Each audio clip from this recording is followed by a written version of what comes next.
going back to those days to answer an important question. Is Football Manager 21 actually an improvement? In order to do this, I'm going to have to actually open FM20. I have not done this in a long time. Last played March 17th. To be honest, that's not nearly as far away as I thought it was. What we're aiming to do today is I'm going to open my BATE save. I'm going to advance forward. I'm going to play a match, right? I'm going to watch the match engine and get a feel for it now that I've spent every waking moment playing Football Manager 21 since it came out. And then we'll be able to pass judgment on whether that match engine's a significant improvement. But while it's loading, there are a couple of things that I will say are a big improvement in FM21 that I've really enjoyed. The first thing is that the scouting and potential of players is less reliable than it's ever been, and I think that's awesome. That makes the game harder, which probably is making a lot more people miserable, but hopefully it's the good kind of misery you feel right before achievement, you know? Because that whole potential thing, like where you have 5 stars, then all of a sudden it's 3 and you're like, you have Luke Edwards. Signings have been made. First one, oh my God.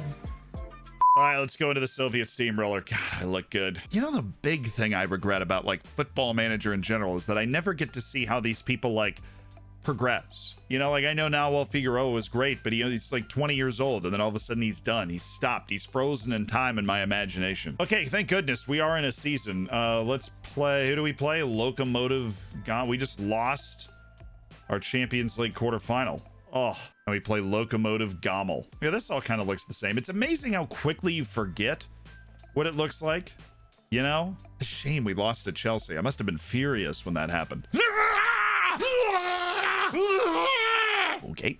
You know what else is sad is we never got to see like how good this guy was going to be, right? He's 18 years old, Netanel Shlomo. We never got to see how good this guy was going to be, did we? Ha! This is not a flashback video though. We are just checking the match engine and like looking around at things. And honestly, like there are a lot of quality of life changes going into FM21, but I think everybody was aware of the fact that the match engine was the real make or break experience going into FM21 compared to this kind of FM20 experience. That, I think, a really underrated thing that FM21's brought is that saving. The fact that the processing and the saving is so much faster than it is in this game. Oh, and the arrows! Dude, I forgot that the arrows were new. Like, I spend so much time playing the games. That's why I thought this would be so interesting. They got rid of the percentages stuff. I like that. I like the arrows over the percentages. I like potential that can flop more. I think it's great. I think it's great for the game. I think it makes it more interesting and intriguing to play, honestly. Because what you're trying to do is you want to get close to real life, but you don't want to actually get to real life because we're not accredited managers that are capable of pulling that sort of stuff off. But in terms of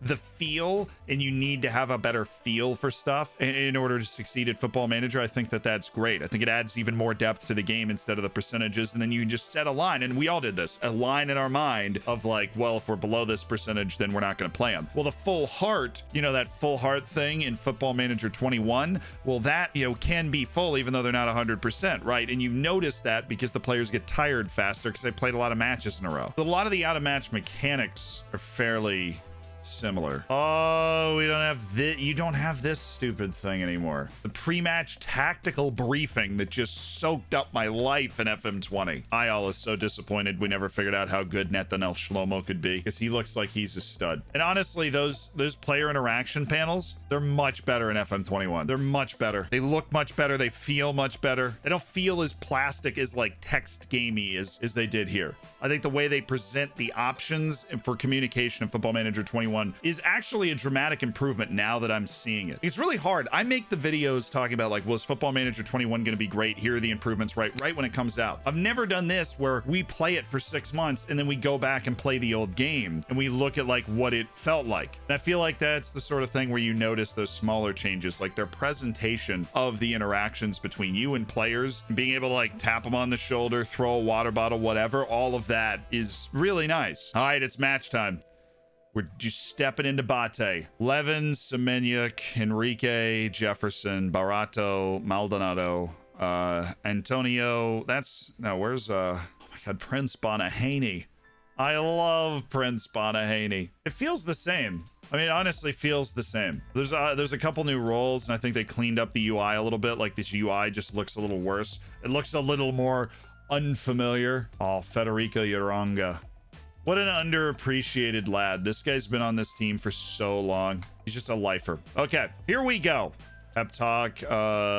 Honestly, this hasn't changed much, even though they're putting in the interactions, right? Putting in the, they're not interactions. What are they? Like you throw water bottle, hand on shoulders, hands. That adds a little more depth to it. Even if it sounds dweeby, right? Oh, you know what? You know, I do kind of miss this. I do miss having the tactic up at all time, but they're trying to make it look more like a television broadcast, which I can respect. You can tell immediately is that the players are just more grounded in gravity and like on the ground than they were in the past.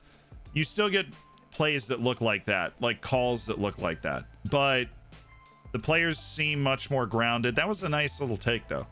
Like they seem much more grounded in FM21, where here they're kind of floating around above the ground a little bit more. The net animations are definitely the same though. Like the net animation's definitely the same. Oh, we're back on the long throws. I love it.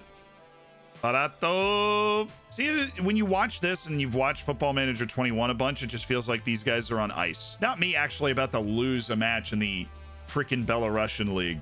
Ooh. I want to see... I mean, that's still in the game. Football Manager 21 still has that sort of nonsense. I have not seen that in Football Manager 21 though the whole time. The spatial awareness and maneuvering of the players is a bit too intelligent for that at this point. And the running is a little bit more varied, I think, than what we're seeing right now, which is just like the staccato step, pick up the speed sort of thing.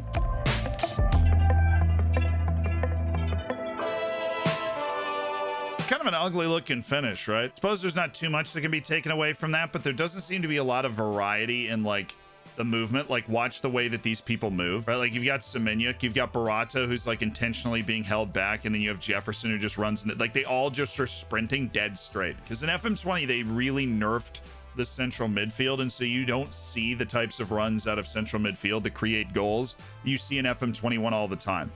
From a bunch of different roles, fortunately. That is a pretty terrible miss there, Vitaly. Complacency is a plague on both of our houses. So the midfielders... Oh, what a goal. Wow. Freaking hit. You still get fullbacks scoring these types of goals when you got them on that complete wingback on attack. You just see like these midfielders just not making those runs, though. It is interesting. All right, what's the second half got for us? We got our little pep talk. Less options, obviously not fun, but the TV presentation with the whole dugout thing is definitely improvement. I think it's an improvement now. It's certainly a more realistic experience than just this feels more arcadey, you know? This feels like a much more arcadey experience. I like that. A push towards realism. I think eventually they're going to have a camera angle where you are like walking on the sideline essentially, and I think that would be pretty sick too. Like a VR FM sort of experience. I mean, that would, who needs that? But I'm talking just like from a camera angle. I think they're going to get a touchline camera angle going soon. And I think if you continue to push Football Manager forward 10, 15 years, you could think of some really cool things that they're going to do. Or like when you're subbing somebody in, it actually see you walk over and you're like looking at the tablet with the player, you know, and that player's like animated. I think that'd be really, really cool. And I definitely think the fixing of the long throws was a valuable part of fixing the game. Absolutely. Not allow, like, I think just ability to do a long throw should be a trait. I really don't think it should be an attribute. I think they should get rid of it. I know they'd have to find something to replace it with because they like the symmetry in the attribute blocks.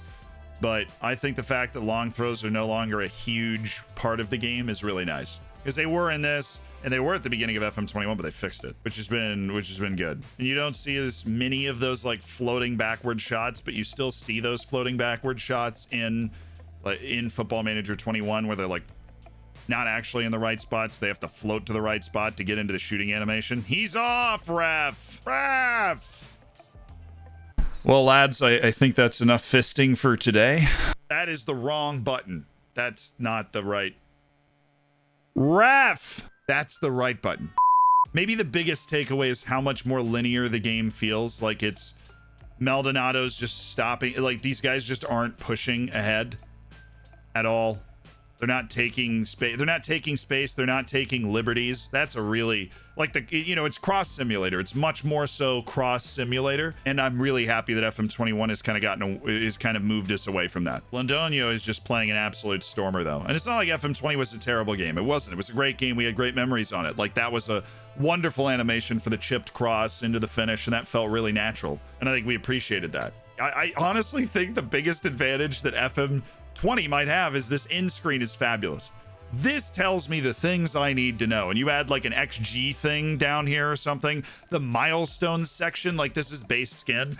Love this. Love this. Bring this in screen back with the XG in here instead of best performers. Love it. Please.